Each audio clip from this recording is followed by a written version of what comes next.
अभी हाल ही में मेरे फादर अपने लिए एक हेल्थ इंश्योरेंस प्लान देख रहे थे और मैंने उनके साथ डिफरेंट कंपनीज के हेल्थ इंश्योरेंस प्लान्स को इवेल्युएट करना स्टार्ट किया। हमने फाइंड किया कि 13 ऐसे डिफरेंट पैरामीटर्स हैं जिसके ऊपर आपको हर हेल्थ इंश्योरेंस प्लान को देखना चाहिए ताकि आप ये जजमेंट कॉल ले सके कि कौन सा हेल्थ इंश्योरेंस प्लान आपके लिए बेस्ट है। क्या ये 13 पैरामीटर, इसी को कवर करूंगा आज के वीडियो में। मेरा नाम है अमित, आप देख रहे हैं एवरी पैसा मैटर्स। चलिए वीडियो को शुरू करते हैं। सबसे पहला और सबसे इंपॉर्टेंट पैरामीटर आता है कॉस्ट का। देखिए, कॉस्ट का पैरामीटर मैं सबसे पहले इसलिए बात कर रहा हूं क्योंकि अगर आप एक हेल्थ इंश्योरेंस प्लान को अफोर्ड ही नहीं कर पाएंगे तो उसके बाकी पैरामीटर्स को हमें देखने का फायदा नहीं है। हाँ, कुछ ऐसे तरीके हैं जिससे आप इस कॉस्ट को कम कर सकते हैं। कॉस्ट की बात कर रहा हूं मैं, यानी कि प्रीमियम की बात कर रहा हूं। आप हेल्थ इंश्योरेंस के प्रीमियम को कम कर सकते हैं, उनके कुछ तरीके हैं। लेकिन फिर भी अगर आप मोटा मोटा तरीके से देखेंगे तो एक पर्टिकुलर आपके बेस अमाउंट के लिए डिफरेंट कंपनीज क्या प्रीमियम आपको ऑफर कर रही है, इसको इवेल्युएट करना आपके लिए सबसे पहली चीज होनी चाहिए। एक एग्जांपल लेता हूं कि जब हम अपने फादर के लिए हेल्थ इंश्योरेंस प्लान देख रहे थे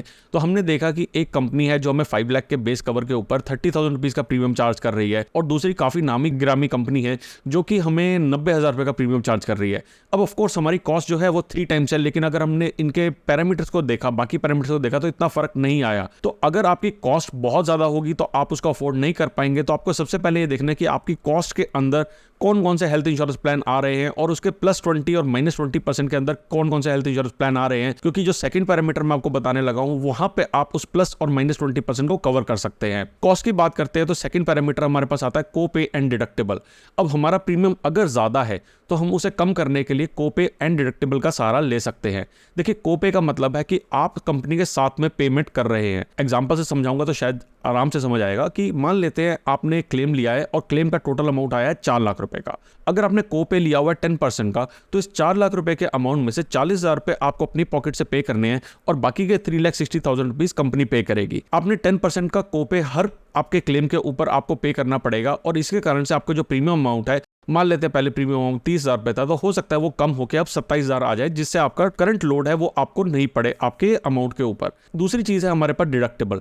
डिडक्टेबल का मतलब है वो अमाउंट जो कंपनी आपको पे नहीं करेगी। अगेन एग्जांपल समझते हैं। मान लीजिए आपने 5 लाख रुपए का बेस कवर लिया है और डिडक्टेबल लिया है वहां पे 1 लाख रुपीज का।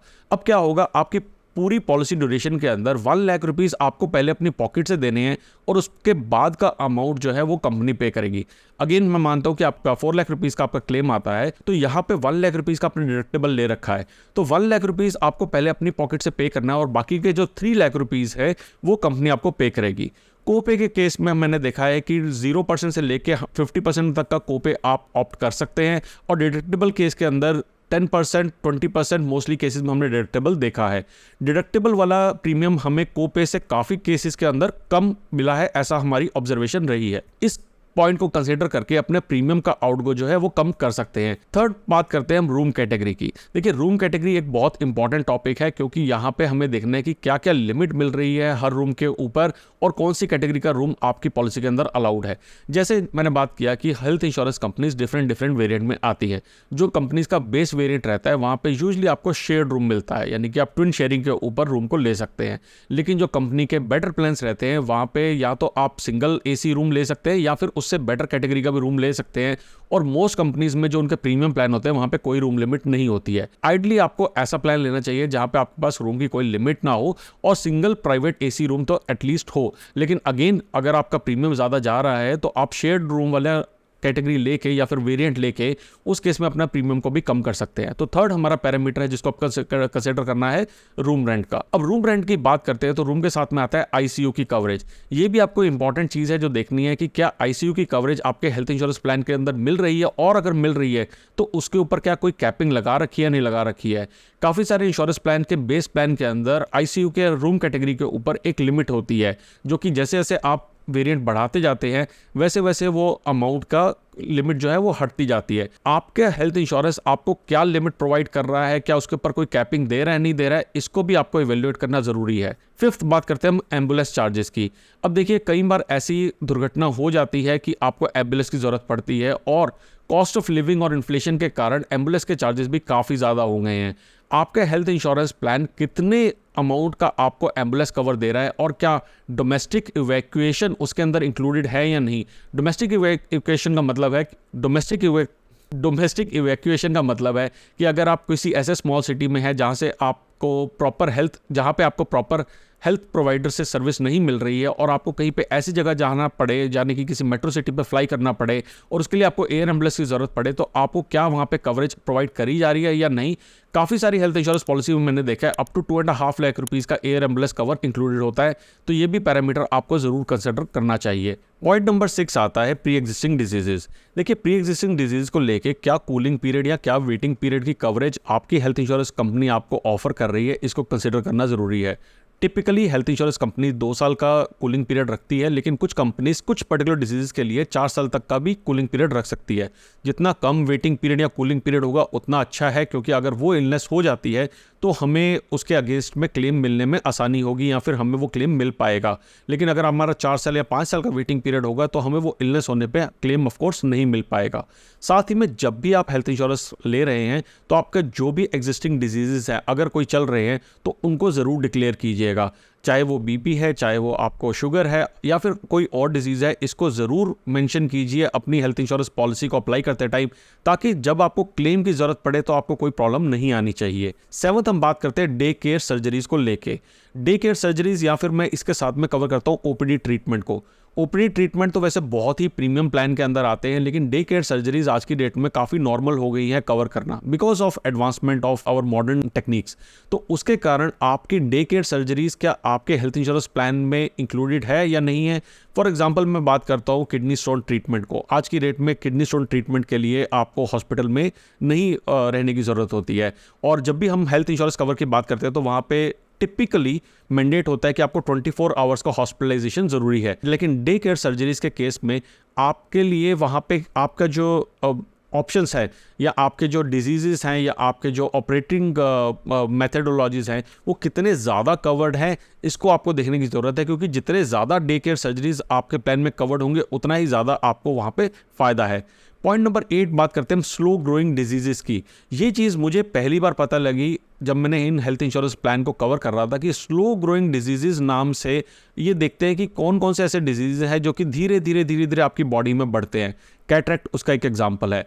उसके अगेंस्ट आपकी कंपनी की क्या पॉलिसी है, क्या वहाँ पे कूलिंग पीरियड 2 साल का रहता है या कम रहता है, या स्लो ग्रोइंग डिजीज़ को वो कवर ही नहीं करते हैं, इसको भी आपको एवेल्युएट करना बहुत ज़रूरी है। और मैं कहूँगा एक स्पेशल पॉइंट है जिसको आपको ज़रूर देखना चाहिए कि आपकी हेल्थ इंश्योरेंस पॉलिसी की वर्डिंग में कहाँ ये लिखा हुआ है और उसके against health insurance policy provider का क्या एटीट्यूड है। 9th हम बात करते हैं एनसीबी की। एनसीबी यानी कि नो क्लेम बोनस।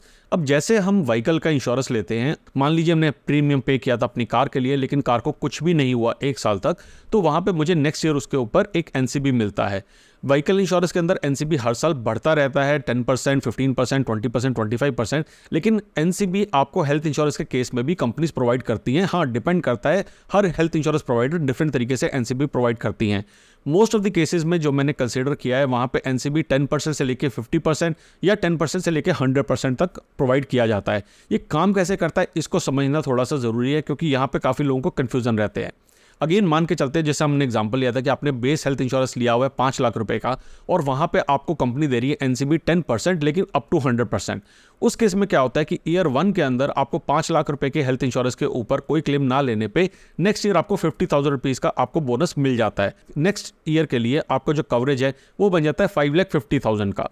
उससे नेक्स्ट ईयर अगर आपने वापस से कोई क्लेम नहीं लिया है तो 50,000 रुपीज़ का एक्स्ट्रा आपको अगेन बोनस मिल जाता है। ये 50,000 रुपीज़ का क्यों मिला है? हमें 10% और हमारा जो बेस एश्योर्ड सम था उसके ऊपर मिला है, यानी कि सेकंड ईयर में आपका जो कवरेज है वो बाय डिफॉल्ट पहुंच जाएगा 6 लाख रुपए का।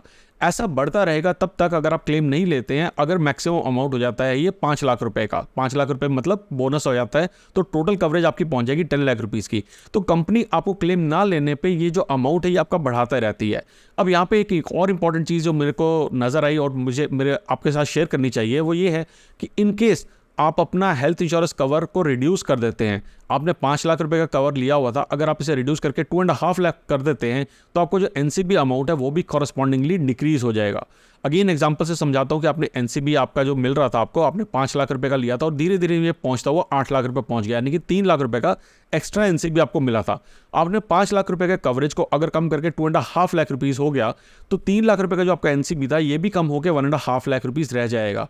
तो ये इंपॉर्टेंट चीज़ है जो आपको देखने की जरूरत है, और जितना ज़्यादा एनसीबी आपको ऑफर करे कंपनी उतना ज़्यादा हमारे लिए अच्छा है। 10th हम बात करते हैं रेस्टोरेशन बेनिफिट की। रेस्टोरेशन बेनिफिट क्या कहता है कि अगर आपने एक बार क्लेम ले लिया तो आपको कंपनी वापस से जितना भी आपका बेस सम एश्योर्ड है वहां तक का आपको रिस्टोर कर देती है आपका हेल्थ इंश्योरेंस कवर। कुछ कंपनीज ये रेस्टोरेशन बेनिफिट देती हैं अनलिमिटेड और कुछ कंपनी देती है limited. Of course unlimited restoration benefit अच्छा है लिमिटेड के मुकाबले, लेकिन आपको जो बेस सम एश्योर्ड है जो भी आपने ले रखा है वही आपको मैक्सिमम कवरेज मिलती है जितनी बार भी आप इंश्योरेंस लेते हैं तो, या फिर जितनी बार भी आप क्लेम लेते हैं तो। एग्जाम्पल से अगेन समझाने की कोशिश करता हूं कि आपने 5 लाख रुपए का बेस सम एश्योर्ड लिया था। आई थिंक 5 लाख का बेस सम एश्योर्ड से आपको एग्जाम्पल अच्छे से समझ आ रहा होगा।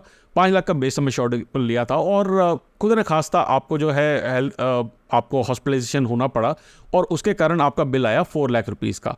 अब आप खुश हैं कि हाँ चलिए मैंने हेल्थ इंश्योरेंस प्लान लिया था, मुझे एक 4 लाख रुपीज़ का कवर मिल गया, लेकिन बाकी जो आपका बचा अमाउंट वो बचा 1 लाख रुपीज़ का। मानते हैं अगर आपने ये प्लान लिया था एज अ फैमिली फ्लोटर, आपने अपने लिए, अपनी वाइफ के लिए और अपने बच्चों के साथ ये प्लान लिया था। अब अगर आपकी वाइफ को हॉस्पिटलाइज होना पड़ता है और उनका खर्चा आता है 3 लाख रुपए का, तो आपका कवर बचा हुआ था सिर्फ 1 लाख रुपीज़ का, बाकी का 2 लाख रुपए आपको अपनी जेब से देना पड़ेगा। लेकिन अगर आपकी कंपनी ने रेस्टोरेशन बेनिफिट दिया होगा तो वो 5 लाख रुपए का सम एश्योर्ड वापस से रिस्टोर कर देंगे आपकी हॉस्पिटलाइजेशन होते ही। जैसे ही आपने अपना क्लेम लिया 4 लाख रुपए का, तो आपका जो 1 लाख रुपया बचा हुआ था उसको वो या तो टॉप अप करके टोटल 5 लाख कर देंगे या 1 लाख के साथ में 5 लाख, ये वेरी करता है कंपनी टू कंपनी, लेकिन अगेन 5 लाख रुपए तक का बेस सम एश्योर्ड अवेलेबल रहेगा। और आपकी वाइफ का जब क्लेम लेना पड़ता है या फिर आपके स्पाउस का क्लेम लेना पड़ेगा, उस टाइम पे ये आपको अमाउंट हेल्प करेगा, आपको अपनी पॉकेट से कुछ पे नहीं करना पड़ेगा। तो रिस्टोरेशन बेनिफिट जितना ज़्यादा हो उतना अच्छा है, अगर अनलिमिटेड होता है तो अच्छा है। कुछ कंपनीज मैंने देखा है जो कि काफ़ी नामी गिरामी कंपनियां, वो सिर्फ एक ही बार रिस्टोर करती हैं, और कुछ कंपनीज है जो आपको अनलिमिटेड ऑप्शन देती है। 11th पॉइंट हमारे पास आता है फ्री हेल्थ चेकअप्स। अब कंपनीज ये कहती है कि आप टाइम टू टाइम अपना हेल्थ चेकअप करवाइए और उसके लिए हम आपको एक पर्टिकुलर अमाउंट रीइंबर्स करेंगे। ये अमाउंट अगेन डिपेंड कर सकता है आपके 500 रुपये से लेकर 3,500 रुपये तक, और कौन कौन से हेल्थ चेकअप आप करा सकते हैं ये आपकी पॉलिसी वर्डिंग में लिखा होता है। पॉलिसी वर्डिंग आप पॉलिसी लेने से पहले भी हेल्थ इंश्योरेंस कंपनी की साइट पे जाके या फिर डिफरेंट एग्रीगेटर जैसे कि पॉलिसी बाजार, पॉलिसी एक्स पे जाके वहां पे आप कंसीडर कर सकते हैं कि कौन कौन सी कंपनीज की क्या हेल्थ इंश्योरेंस की पॉलिसी है और उसके अंदर क्या टर्म्स एंड कंडीशंस है। मैं बहुत जोर लगा के ये बात आपको कहूंगा कि सिर्फ ये मत देखिए कि ब्रोशर में क्या लिखा है या फिर जो भी कंपनी, जो भी आपको इन्फॉर्मेशन आपके एजेंट ने दिया है उसको सिर्फ मत देखिए। पॉलिसी वर्डिंग के अंदर एग्जैक्टली लिखा होगा कि क्या कवरेज अवेलेबल है क्या नहीं है। तो बात हम कर रहे थे फ्री हेल्थ चेकअप की, तो आपका हेल्थ चेकअप जो भी कंपनी देती है वो ऑफ कोर्स हमारे लिए एक बेटर ऑप्शन है, और जितना ज़्यादा हमारे को अमाउंट वहाँ पे रीइंबर्स मिल सके, यानी कि जितना ज़्यादा हम हेल्थ चेकअप करा सके उतना ज़्यादा बढ़िया है। यहाँ पे आपको एक प्रो टिप भी देता हूँ कि हेल्थ चेकअप कराने के लिए या फिर आप बाकी जो भी टेस्ट करवाते हैं उसके लिए आप देखें कि क्या आपके आसपास में कोई चैरिटेबल इंस्टीट्यूट है। काफ़ी सारे ऐसे लैब्स होते हैं जो कि चैरिटेबल इंस्टीट्यूट के साथ उन्होंने टाई अप किया होता है, और वहाँ पे आपको अप टू 50% तक का ऑफ मिल जाता है टेस्टिंग कराने के ऊपर। नेक्स्ट बात करते हैं पार्टनर हॉस्पिटल की। अब देखिए हमने हेल्थ इंश्योरेंस प्लान तो ले लिया है, और अगर हमने हेल्थ इंश्योरेंस प्लान ले लिया है लेकिन पास में हमारे जो हॉस्पिटल है वहाँ पे हमें कवरेज ना मिले इमरजेंसी के टाइम पे, तो हमारा हेल्थ इंश्योरेंस प्लान हमारा वेस्ट चला जाएगा, या फिर हम कहें कि हमें उस टाइम पे दिक्कत आएगी क्योंकि हमें पैसा अपनी जेब से देना होगा और बाद में हमें क्लेम कराना पड़ेगा, हमें कैशलेस क्लेम नहीं मिलेगा। तो जितने ज़्यादा पार्टनर हॉस्पिटल आपके हेल्थ इंश्योरेंस प्रोवाइडर के होंगे उतना ज़्यादा बढ़िया है। कुछ जो जनरल इंश्योरेंस कंपनीज हैं उनके 350-400 पार्टनर रहते हैं, लेकिन जो बाकी कंपनीज है, प्राइवेट कंपनीज हैं, उनके 9,000, 10,000, 13,000 पार्टनर हॉस्पिटल भी रहते हैं।